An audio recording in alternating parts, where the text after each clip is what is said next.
c'est bon. Welcome to Paris, Good Food and Wine. I'm your host, Paige Donner. For the next half hour, I'll be presenting to you news, happenings, and personalities from Paris's extraordinary culinary world. So sit back and get ready to enjoy a full half hour of Paris, good food, and wine. Like those French people do, because it's oh so good. Today on Paris, Good Food and Wine, I'll be bringing you a special report about the attempts to revive a very particular French gastronomic tradition that puts a tiny little bird, called the ortolan, front and center. That interview is with the distinguished food legal expert, Jean-Paul Branlard. Next, we'll hear part 2 of Gabrielle Mondesir's interview with one of France's superstar bakers, Frédéric Laloux. Then, Alec Lebrano joins us again in studio with his restaurant review for Paris's hot and trendy new Porte Douze. For our wine segment, I'll talk with Jonathan Bauer-Monneray, who was named France's Sommelier of the Year for 2015 by prestige food magazine Gault et Millau. Then, for our proverbial cherry on top, Emily Dilling brings you her market report with all that's fresh from Paris's Daumesnil market. So stay with me, Paige Donner, for the next half hour as we bring you all that's delicious from Paris, good food and wine.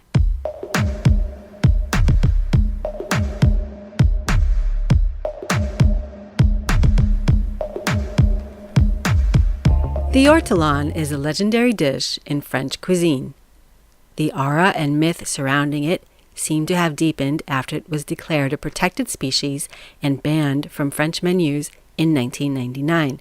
Thus begins the reporter's notebook piece by New York Times business reporter Liz Alderman following her feature International New York Times article about the ortolan just days before, October 13th, 2014, to be exact. The ortolan, in case you're wondering, is a tiny songbird that lives in the southwest of France. Traditionally, when consuming this delicacy, people eat the blood, bones, flesh, and guts in a single rush of steaming culinary delight, or so the legend has it. There's a murmuring debate now in response to a petition by 4 prominent French chefs to allow for the legal consumption of the ortolan for a few days per year.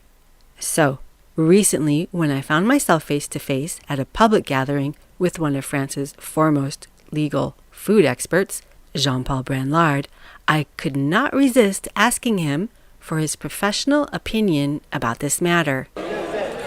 We're talking with Jean-Paul Branlard, and Jean-Paul Branlard is a lecturer and teacher researcher at Jean Monnet Law School, Paris Sud 11 University, which is linked to the CERDI, which is the Center for Study and Research in Immaterial Rights. He's been molded by Pantheon Assas, which is Paris 2 University, and he has a PhD in private law. In the field of food, culinary, and gastronomy law, Jean-Paul Branlard has contributed to many publications: Gault Millau magazine, La Vie Judiciaire, Chocolat Confiserie magazine, Option Qualité, Cuisine Collective. He's the pedagogical advisor and lecturer at the Hautes Études du Goût Institute, IHEG, and he teaches food law, notably at Paris Sorbonne University. Mr. Branlard, I'm asking you a question about the resurgence of the ortolan, this French tradition. Alors, je vais vous poser the question, but you understood me. So please explain to us what this tradition means and why are people wanting it to be legal now again? Bon, alors, donc, si je suis interrogé sur un projet que quelques chefs I am being asked about a project developed by a few chefs to reintroduce the French tradition of consuming a little bird that we know well in France, since it's a tradition that is from southwest France, where they have the right to hunt, kill and eat it. This bird is called the ortolan. d'une manière générale, en France, on peut manger tout ce qui n'est pas The expressément subject of interdit. debate right Alors, il y now a is certaines whether we espèces have the right animales to qui ne eat sont this pas little autorisées. bird called the Par ortolan. exemple, le hérisson, qui est un petit animal avec des pics sur son Generally dos, speaking, in France, on ne we peut have pas the le right to consommer eat parce qu'il est whatever is protégé not par une convention specifically forbidden to internationale de eat. Berne et par un arrêté français. There Puis, are vous certain avez animal parfois species that certains are not animaux authorized to que be l'on peut eaten. consommer, mais For uniquement example, si on est le chasseur. we are not Ce qui veut allowed to dire qu'on consume ne peut pas le hedgehogs, commercialiser. the little Et si animal on est le with chasseur qui spikes a on tué its back, l'animal, because dans it ce is cas-là, on peut le protected by consommer. an C'est par exemple international le cas en agreement France de la ratified in bécasse, Bern, qui Switzerland, est un autre oiseau and by a ban in avec des France jambes as well. des pattes assez longues et un grand bec. Si on est There are chasseur et qu'on instances tue la of bécasse, dans les animals règles that de are la chasse, allowed to be on est donc consumed, autorisé à but le only consommer by the ou de le hunter, partager avec des amis, mais on ne peut pas le meaning commercialiser. we don't have the right to commercialize the consumption of these specific animals. If the hunter has killed the animal, then in this case we have the right to consume it. Take for example the woodcock, which is another type of bird with long legs and beak. If a hunter has hunted and killed this bird during the authorized hunting season, then the hunter has the right to consume it and share it amongst friends. But still, you don't have the right to commercialize it. L'ortolan, c'est un peu plus compliqué parce que d'abord The ortolan is a bit more complicated. Firstly, because the consumption of it has been forbidden since a long time.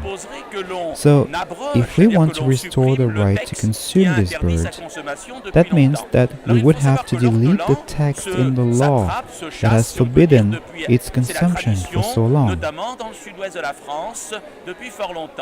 You have to keep in mind that the trapping, hunting, and eating of the ortolan has been a tradition, most notably in the southwest of France, since a long time. But because the way it is consumed necessitates that it is kept alive in a tiny little cage and fattened up prior to its being eaten, this poor little bird can't move in its cage. It's completely stuck in its little box. So there's an element to this that is inhumane, provided it were human. It's inhumane how this little bird is treated prior to its being consumed. That is why the consumption of this little bird has been forbidden since a long time already. So the chefs who want to re-establish this tradition, even just periodically, meaning for only a few days in a year, just to appreciate the tradition of its consumption, have to petition for the text of the law forbidding the bird's consumption to be deleted and revised. Or, à l'heure où nous sommes en 2014, nous avons déjà du mal à tenir à propos Now du foie we gras, have car issues, comme chacun sait, le foie even gras with foie gras, par and un mainly gavage because to de obtain foie canard gras, et d'oie, it is et on through a leur method remet of de force-feeding the dans duck le or bec, goose et by donc, shoving food dans like le corn ventre, down its eh throat bien, and into du its maïs, stomach. etc. Et And in France today, like in many other countries around the world, there are many organizations that are petitioning to get rid of foie gras so that we don't cause these poor ducks and geese to suffer any longer. So think about it, we are at present in the process of taking action to save these animals because the production of foie gras continues. So we can't imagine, not seriously anyway, that Parliament, meaning the senators and assemblymen, will re-establish the legal consumption of the ortolan. Nor will the government by decree, because it would have to be by decree or by order, reauthorize the consumption of the ortolan. There would immediately be protests by animal rights activists and organizations who would oppose this. And there is not a powerful movement to repeal this law forbidding the consumption of the ortolan. Sure, anything can happen, but I highly doubt that tomorrow or even next week you will be able to eat an ortolan in a restaurant. In fact, probably not even in our lifetime. And concerning the rumor that François Mitterrand once consumed an ortolan as one of his final meals before passing away, that remains an unconfirmed rumor, correct? Yes, that's right. In France, there is still freedom of press and media, and while François Mitterrand was still president of the Republic, several journalists launched a rumor meaning talk that runs rampant but has no definite proof. And the rumor was that while he was president, one time he was invited somewhere and that there had been ortolans served and that he had partaken of it. So then if this act had been proven, which it never was, because President Mitterrand never confirmed this at all, he never stated that it was true, so it remains just a rumor. But if this act had been proven, it would have been serious because that would have meant that the president had disobeyed the law, and of course, that would be a real strike against him and his character image. But this act was never proven, and it remains just a rumor, like many of the rumors that run rampant about anyone, about anything and everything. But if it had proven true, it would have been really embarrassing for him. Okay, so it's just a rumor, it was never proven. Okay, merci beaucoup, Monsieur Brenler. Merci et je vous souhaite une très bonne continuation. Thank you, and I wish you well on your continued path and your great interest in all things gastronomic. Next up is restaurant critic Alec Lebrano with his review of Porte Douze. He joined me at our World Radio Paris studios for this taping. Wondering where to eat today in Paris? Here we have Alec Lebrano with us, the author of Hungry for Paris, with one of his newer restaurant reviews. And this one is an edgy new international cuisine restaurant that is all abuzz these days. Tell us a little bit about Porte Douze, Alec. Well, Porte Douze is located in an old clothing factory in the 10th arrondissement, which was a central Paris district that's really interesting because it's rapidly gentrifying. And the restaurant was founded by a very famous, one of the best chefs in Singapore, which is one of the world's great food cities. I put it right up there with Paris. The chef's name is André Chang, and André wanted to invest in a Paris restaurant, so he sent his sous chef, a Frenchman named Vincent Crepel, who'd been working with him in Singapore, to Paris to be the acting chef at Porte Douze. And the area, it's in the 10th arrondissement, is that correct? That's right. So this area seems to be kind of a bit of an exploding foodie area in terms of new restaurants and cutting-edge chefs. Is this in keeping, in line with that? The 10th, for anyone who doesn't know, it is a central Paris neighborhood. And one of the reasons that it's such a popular venue for people opening restaurants today in Paris is the rents are reasonable. It's easy to get to, and the neighborhood provides a good receptive clientele because a lot of internet firms, design agencies, creative businesses are located in the 10th, and younger creative Parisians are moving into the neighborhood, so they provide a ready clientele, and as I said, the rents are good, so it's a great place for chefs to set up shop. What does this place look like since it's brand new? What kind of decor? It's beautiful. They because it was a clothing factory, they make a reference to its past through copper wire light fixtures that are shaped like dressmakers' dummies. And it's a very elegant, understated, contemporary, fine look, and which is very much a reflection of Vincent Crepel's cooking. It's a small space. There's a bar and a mezzanine where people can go for a drink after dinner. It's a very small bar in the mezzanine.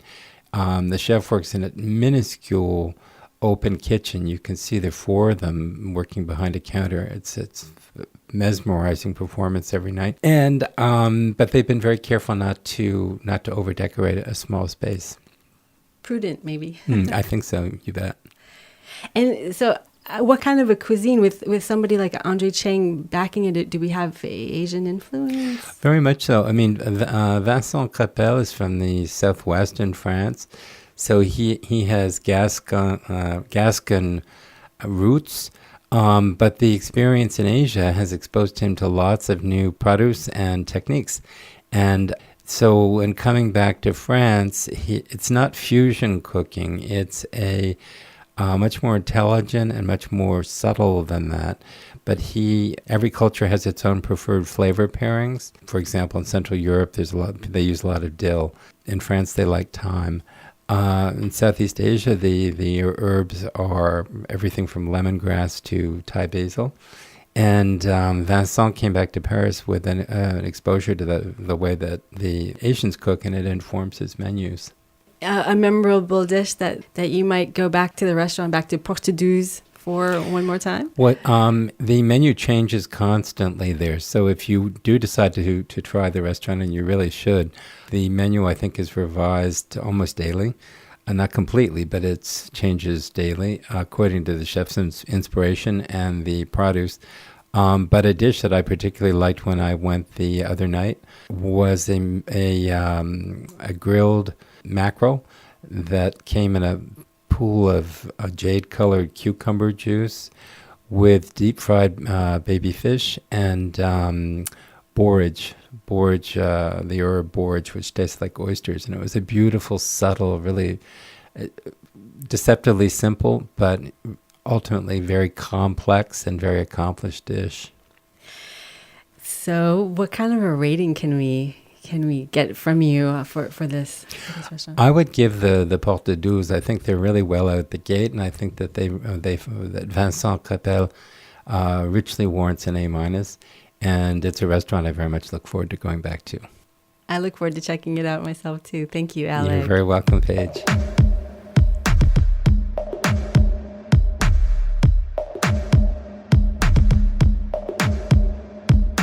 Now, Paris Good Food and Wine contributor Gabrielle Mondesir's second half of her interview with the esteemed baker Frederic Laloux. Welcome to part 2 of our interview with Chef Frédéric Laloux, bread baker extraordinaire. Today, the chef talks about the importance of bread in France and gives a professional's tip for consistent results that you can apply when baking bread at home. Although bread and France are still inextricably linked, Chef Laloux says that over time, there's been a significant decrease as to how much bread the French eat. Moi qui ai la chance de voyager un petit peu sur la planète entière. I'm lucky enough to travel all over the world, and you notice very quickly that bread in France is something fundamental and essential, even if, despite everything, consumption is going down, which bothers me because at the turn of the century, in 1900, we ate almost 900 grams, which is 2 pounds of bread per person and per day. Today, we're at less than 150 grams per person and per day. So it's gone down quite a lot over these last 120 years. But that being said, it's still a food that everyone knows, that is really well rooted in our culture. So that's great. And I fight for the quality of bread and for bread consumption. I tell myself that we bread makers must work to stop this curve where people eat less and less bread. It's the effect of society, it's young people. I have children. They like bread, of course, but you feel very quickly that they'll eat cereal in the morning, they'll eat cornflakes, things like that. And I give them a nice slice of bread, but you feel very quickly that they're at a generation where hamburgers are making inroads, and where perhaps they eat less bread than 50 years ago, that's for sure. So we really need to make sure people start eating bread again. And for me, the best remedy is that all together we fight for quality and we only make high quality. Chef Laloux is all for people trying their hand at baking bread at home. In fact, that's one of the reasons he decided to write a book, Le Pain, l'envers du décor, available in a bilingual French and English version. One factor he says can improve the home baker's results is something you might not think of as an important element in your recipe: the temperature of the dough. La pâte, je voulais exprimer au tout démarrage, elle est vivante. The dough, as I said in the beginning, is alive. It's alive and it needs to have a very precise temperature to be able to ferment correctly. In order to understand, it's exactly like you when you get up in the morning. A human being's temperature is between 37 and 37.5 Celsius. If your temperature were 35 or if it were 40, you might not be here with me this morning because you would be too weak or you would have a fever and you would be taking care of yourself. And dough is the same. As soon as the kneading is done, your dough should be at a temperature of around 24 or 25 Celsius. But how do you know your dough has the right final temperature? The answer lies in a simple calculation. Et comment calcule-t-on ça? On le calcule, c'est un petit peu technique. And how do you calculate that? You calculate it. It's a little bit technical, but not that complicated. There are three ingredients, three main things: the water, the flour, and the locale where you're working in. And altogether, the sum of the temperature of these three things must equal 58. For those unfamiliar with Celsius, 58 degrees Celsius equals 136 degrees Fahrenheit. Votre pièce est à 20 degrés. La farine est dans votre pièce. If your room is 20 degrees, the flour in the room is 20 degrees. So the room 20, the flour 20, that's 40. You need your water at 18 degrees. It's as simple as that. In the summer, if the room temperature is 25, your flour is 25, that's 50. So your water should be at 8 degrees. This interplay with the living dough is part of what makes bread baking so exciting to Chef Lalos. Et c'est un petit peu ça le charme de tous les matins ou tous les matins. And that's what's so charming about every morning. When you arrive every morning at 3 a.m. and we start to take the temperatures with our little thermometers. And that's why when people say to me, you know, Mr. Lalos, in boulangerie you mix together flour and water, it's a little more complicated than that because there's a whole science behind it. You need to pay attention to lots of parameters such as temperature of water, fermentation, and all that. And that's the charm of this beautiful profession. That concludes part 2 of our interview with Chef Lalos. This has been Gabrielle Mondesir reporting for Paris Good Food and Wine. Thanks for listening. You're listening to Paris Good Food and Wine. I'm your host, Paige Donner. Next is my interview with France's Sommelier of the Year for 2015, Jonathan Bauer-Monneray. Okay, and we're rolling, so if you want to just introduce yourself and tell us who you are. So I am Jonathan Bauer-Monneray. I am French, and I'm the head sommelier of Spring. Are there any wines that you're particularly excited about at this moment? So I'm from Alsace, so I'm a big fan about Pinot Gris, about Riesling, and as the red, I'm a big fan of Northern Rhone Valley wine, with Syrah, the Côte Rôtie, the Saint-Joseph. I particularly like to drink Saint-Joseph Cuvée du Papy from Stéphane Montez. It's so good as many Côte Rôtie. It's really juicy, fleshy, peppery, and it's unbelievable wine to drink now. Great. And tell us a little bit about your evolution as a sommelier. Where were you before Spring? What led up to your Spring experience? So I was before in the Royal Monceau. It's a palace in Paris, designed by Philippe Starck. And I spent 4 years in Mauritius Island to discover wine from other country, food from other country, and another philosophy about the touristic and the hotel keeping. And you said you're originally from Alsace. What part of Alsace, or what town or village? I was born in Strasbourg, in the main city of Alsace. Are there any favorites from Alsace that you want to share? One of my favorite producers, I would like to speak about Zuslin, Domaine Zuslin, is moving a lot in the vineyard. They have, now it's all organic and biodynamic producing, and they do fantastic wine, quite always dry style of Riesling and Pinot Gris, and very good Pinot Noir too, because Pinot Noir start to be as good as some Burgundy now. I love Alberman too, the producer Alberman. He is specialized about different Grand Cru, the Schlossberg, the Fürstentum, the Hengst. So it's really interesting to understand the difference of taste between only one grape on different soil. So that's why I love this different producer. Excellent. Thank you very much. Thank you.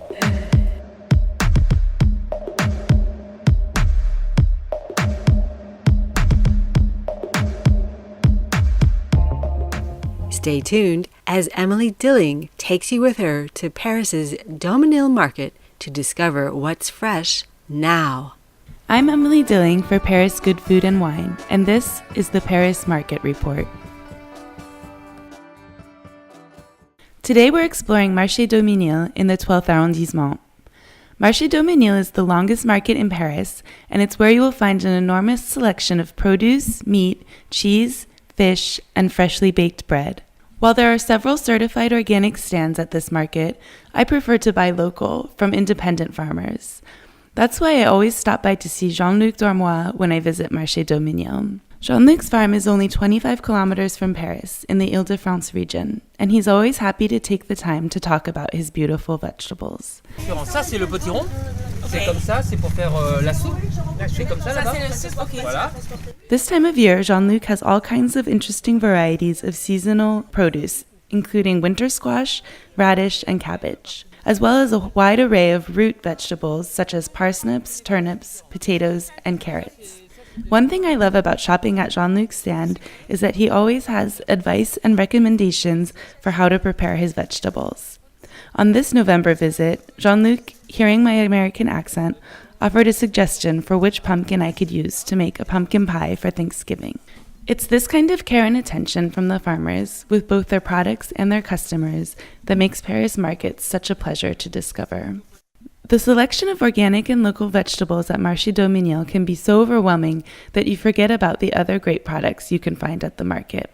Les Vergers de Picardie stand has a huge selection of different kinds of apples, as well as fresh juices and ciders. They also sell a small selection of locally grown products such as endives and foraged walnuts.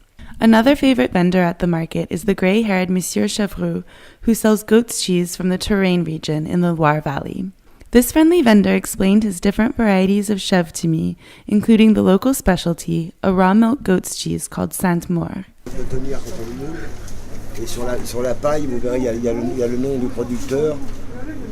The particularity of this regional cheese is that cheesemakers insert a piece of straw in the middle of the cylindrical hachis chèvre to help it keep its form.